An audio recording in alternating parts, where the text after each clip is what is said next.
ترک قوم اپنے بچوں کو بھیڑیوں سے کیوں تشبیہ دیتے ہیں؟ ترک قوم بھیڑیوں کا احترام کیوں کرتی ہے؟ کیا آپ جانتے ہیں کہ ترکوں کا قومی جانور کون سا ہے؟ اور میرا آپ لوگوں سے آخری سوال یہ ہے کہ کیا آپ اپنے بچوں کو شیر بنانا چاہتے ہیں یا بھیڑیا بنانا پسند کریں گے؟ اگر آپ اپنے بچوں کو بھیڑیا بنانا چاہتے ہیں تو آج کی ویڈیو ضرور دیکھیے۔ ہماری آج کی ویڈیو آپ کے دماغ کی کھڑکیوں کو کھول کر رکھ دے گی۔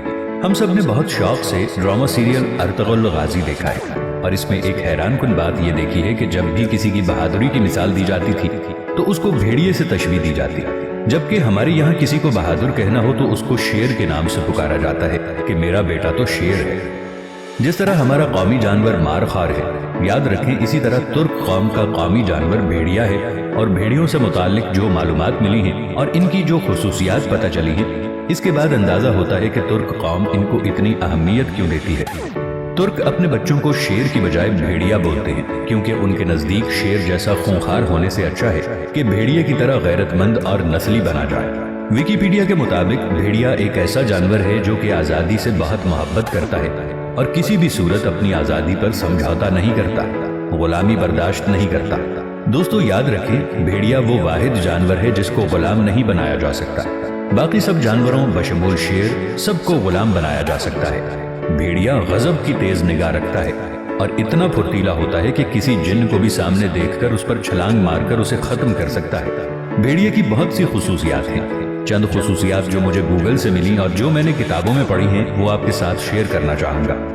بھیڑیے کی بہت ساری خصوصیات میں سے سب سے بڑی خصوصیت جو بھیڑیے کو تمام جانوروں سے ممتاز کرتی ہے وہ ہے والدین سے حسن سلوک۔ اس کی بہادری، وفاداری اور اس کی خودداری جو اسے دیگر جانوروں سے ممتاز کرتی ہے۔ ان تمام خصوصیات کے علاوہ بھیڑیے کی ایک اور خاصیت یہ ہے کہ یہ مردہ جانور نہیں کھاتا، جو کہ جنگل کے بادشاہ کی خصوصیات میں بھی شامل ہے۔ بھیڑیا اپنی مادہ پر غلط نگاہ نہیں رکھتا، یعنی تمام جانوروں کے برعکس وہ اپنی ماں اور بہن کو شہوت کی نگاہ سے نہیں دیکھتا۔ وہ ہمیشہ اپنی بیوی کا وفادار رہتا ہے، ادھر ادھر منہ نہیں مارتا۔ اسی طرح اس کی مادہ بھی ہمیشہ اس کی وفادار رہتی ہے۔ اگر ان دونوں میں سے کوئی ایک مر جائے تو دوسرا اس کے مرنے والی جگہ پر کم از کم 3 ماہ تک کے لمبے عرصے تک کھڑا رہ کر افسوس اور واویلا اور ماتم کرتا ہے، کیونکہ وفاداری ہی اتنی زیادہ ہوتی ہے۔ یاد رکھیں دوستو، بھیڑیے اپنی اولاد کو پہچانتے ہیں کیونکہ وہ ایک ہی ماں باپ سے ہوتے ہیں۔ دوستو آپ جانتے ہیں عربی میں بھیڑیوں کو ابن الباق کیوں کہتے ہیں، یعنی نیک بیٹا کیوں کہتے ہیں؟ کیونکہ جب اس کے والدین بوڑھے ہو جاتے ہیں تو یہ ان کا خیال رکھتے ہیں، ان کے لیے شکار کر کے لاتے ہیں۔ بھیڑیا ان کے لیے روزی روٹی لاتا ہے۔ ایسی خاصیت کسی اور جانور میں بالکل بھی نہیں ہے، اس لیے ترک قوم اپنے بچوں کو بھیڑیوں کے ساتھ تشبیہ دیتے ہیں۔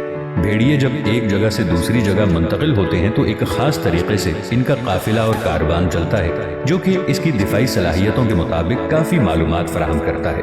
کاروان پتہ ہے کس طرح چلتا ہے؟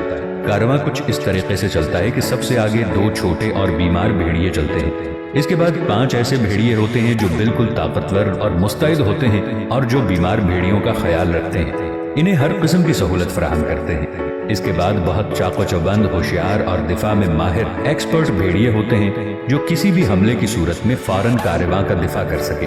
اور درمیان میں ساری عام رعایا یا عوام ہوتے ہیں، یعنی عام سے بھیڑیے ہوتے ہیں، اور آخر میں ان سب کا لیڈر ہوتا ہے جو نگرانی کرتا ہے ان کی کہ سب اپنے اپنے فرائض انجام دے رہے ہیں یا نہیں۔ عربی میں اس لیڈر، اس قائد، اس سربراہ کو الف کہتے ہیں۔ الف جو سب سے الگ ہو، اکیلا ہو، ہزاروں کے برابر ہوتا ہے۔ اس لیڈر اور اس سربراہ کے لیے وہ اپنے میں سے سب سے بہترین کا چناؤ کرتے ہیں، جو کسی کے سامنے جھکتا نہ ہو، جو اپنی رعایا کو کسی کے سامنے جھکانا پسند نہ کرتا ہو، جو کسی کی غلامی پسند نہ کرتا ہو۔ دوستو اس تمام ویڈیو میں ہمارے لیے ایک ہی سبق ہے جو میں آپ تک پہنچانا چاہتا ہوں کہ ان بیان کی گئی تمام خصوصیات کی بنا پر ترک بھیڑیے کا اتنا احترام کرتے ہیں اور اس کو اپنا قومی جانور بنایا ہوا ہے، اس لیے کہ بھیڑیے مختلف قسم کی آوازیں نکال سکتے ہیں، جس میں چیخنا بھی شامل ہے، بھونکنا، سیٹی بجانا اور سرگوشی کرنا بھی شامل ہے۔